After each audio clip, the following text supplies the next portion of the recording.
Among the world's most dangerous sports, some leave competitors dazed with repeated blows. Others end in bone-crushing falls or the unforgiving pull of water. Bulls charge, bodies collide, and chaos reigns. But then there's racing, a beast of its own. It doesn't just flirt with danger, it dances with it. Here, the peril extends beyond the athletes, threatening even the spectators who dare to stand too close. And among all forms of racing, none is more dangerous, more lethal, than the Isle of Man TT, a sport that has suffered 269 total fatalities to date, where bravery meets madness on every twist of the track. For many, the Isle of Man is a picturesque destination steeped in history and charm. However, for motorsport enthusiasts, it represents something far more exhilarating. The Isle of Man TT Tourist Trophy, a motorcycle race that has captivated and terrified participants and spectators alike for over a century. This event is often hailed as one of the most dangerous and adrenaline-pumping competitions in the world, where speed meets peril on the island's winding roads. The origins of the Isle of Man TT are rooted in an unexpected twist of fate. In the early 1900s, as automobiles began to gain popularity in the UK, concerns about public safety led to a blanket ban on road racing. While this might have stifled motorsport elsewhere, the Isle of Man saw an opportunity. This small British dependency became a sanctuary for racing enthusiasts eager to push their machines to the limit. The races began with cars and soon expanded to include motorcycles. In 1907, the Auto Cycle Union established the Tourist Trophy, marking the birth of an iconic event. The name Tourist Trophy was derived from the trophy awarded to the winner, a simple yet significant nod to the race's competitive spirit. The inaugural race featured motorcycles that had to be road legal, racing on public roads that were anything but forgiving.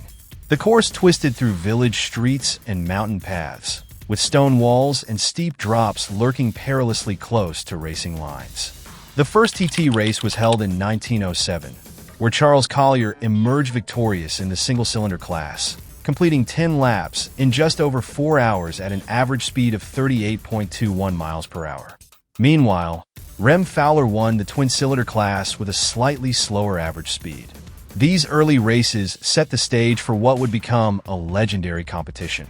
As the years progressed, safety measures began to emerge. In 1910, scouts were introduced to assist during races, adding a layer of protection to this wild event. By 1911, motorcycle racing had gained traction on the island, and by 1913, political protests even disrupted the course as suffragettes made their voices heard. The outbreak of World War I brought a halt to racing from 1914 until 1920. However, when engines roared back to life post-war, they did so with renewed vigor. The 1920s marked a transformative era for the TT. Roads improved, machines became faster, and records were shattered. Stanley Woods claimed his first victory in 1923, and sidecars were introduced that same year, adding complexity to an already challenging race. By the late 1920s and into the 1930s, speed soared as Jimmy Simpson became a household name by achieving the first 60 miles per hour lap in 1924 and pushing boundaries further with subsequent record-breaking laps. The event gained royal attention when Prince George visited in 1933. The TT faced another pause during World War II, but returned in 1947 with an invigorated spirit. The 1950s ushered in a golden era for motorcycle racing on the island. Jeff Duke became a sensation after winning his first TT in 1950 with a lap record speed of over 93 miles per hour. Italian manufacturers began making their mark on the competition during this decade.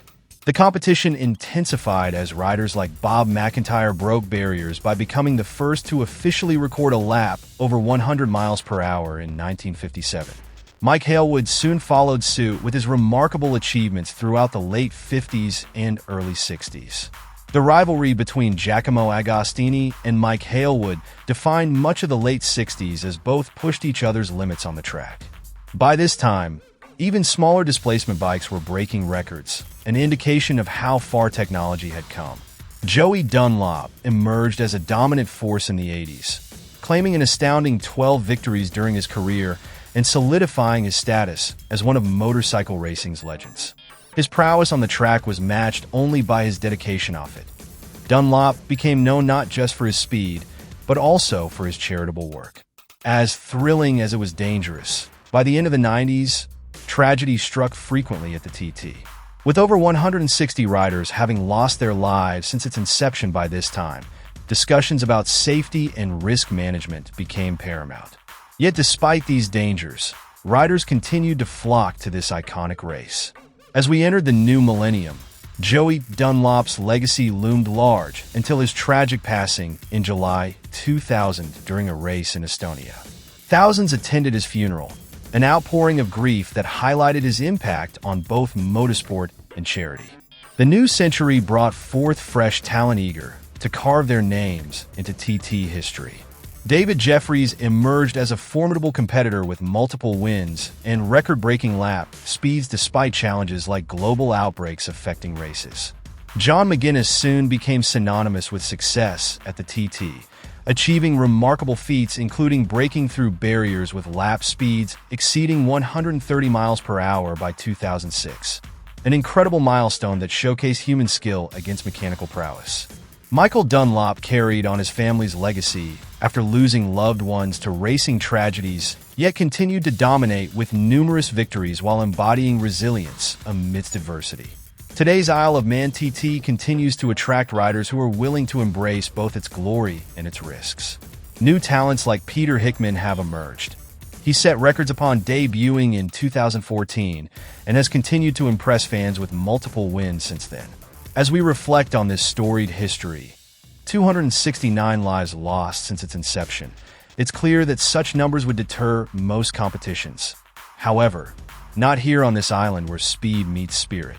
Each year brings new stories of bravery and determination as riders push themselves beyond limits known only to them. The future remains uncertain, but undeniably bright for those who dare challenge themselves on these legendary roads, where every twist and turn tells tales steeped in courage and ambition. As long as there are those willing to embrace speed's allure amidst danger's shadow, the Isle of Man TT will forever echo with tales of human tenacity against all odds.